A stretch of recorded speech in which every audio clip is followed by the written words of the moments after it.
Thank you for joining me in devotions.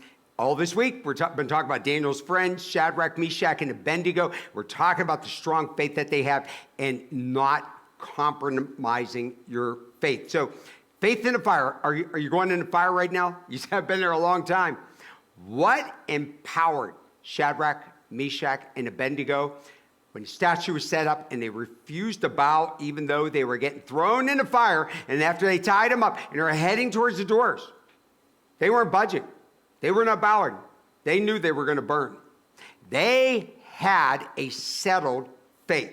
Now, I don't want to read the verses over and over again, but I want you to notice in Daniel 3:16, when they answered Nebuchadnezzar, they go, listen, we have no need to answer you in this matter. I like it. Meaning, we have nothing to say to you because we're not begging where we stand. We're not giving in. We're not budging. We're not bowing. We're going to do the right thing. And they said, we're not worshiping your image. You have to have a settled faith. And what that means is this. In your life, you have to cross the bridge in your mind. Cross that bridge. Think of things in the future that may happen. Cross the bridge in your mind before you get to the bridge. I'm telling you, this will really help you. Say, no matter what, I'm living for him. I'm not going to get up and quit. I'm not going to get up and get mad at God. Look, they determined to serve God no matter what. I'd say as Christians get tired. We find most Christians, they don't turn their back on God, most of them, they just kind of wind down. They get real tired. They slow down and go into church. They used to tithe. Now they're being blessed. They don't tithe anymore. They used to serve.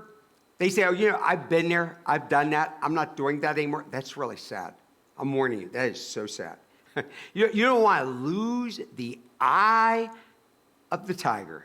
You've got to say, I don't care what happens to me. I'm staying on track. I'm living for him. I'm going to be passionate about him. I'm never giving up because he never gave up on me. In Job 120, this is really great. Remember, everything happened to Job. He lost his family, lost everything he owned, lost all his children. They all died. It said, then Job arose, he tore his robe, he shaved his head. He's in mourning. In the midst of his mourning, he fell down to the ground and he worshiped. In the midst of his mourning, he's lost everything he's owned. He's got sores all over his body. And he said, naked I came from my mother's womb. Naked I will return. The Lord gave, the Lord has taken away. Blessed be the name of the Lord. You say, what do I do in the midst of my trial? That's what you do. When you lost that person that was the closest to you. When all your dreams have fallen apart. God is testing you. Bible says there's heavenly witnesses. They're wanting to see, what is he going to do? What is she going to do? What kind of faith do we have? Now, some people, you have a spare tire faith. You only use it in case of an emergency. Other people have a wheelbarrow faith. It's easily to upset and must be pushed away. It's easy to knock over. Some of you have a bus faith, ridden only when it's going our way. I know, I'm sorry, that's not funny, huh? That's true. Listen, you do what needs to be done even though you don't want to do it, okay? That's the last thing I have to say. That's a big one. So let me give you a good example. God at times has wanted me to reach out to do something really, really big for somebody, and I didn't want to do it, but I was really under conviction. Okay, that's how you know it's from God. Well, we're going to build this new church. I don't want to build a new church. I never did. I wrestled and I fought about it with God. I told him I don't want to do it. Okay, but I knew he wanted me to do it, so I'm doing it anyhow. If you love God, there's some things you have to do. You know what it is.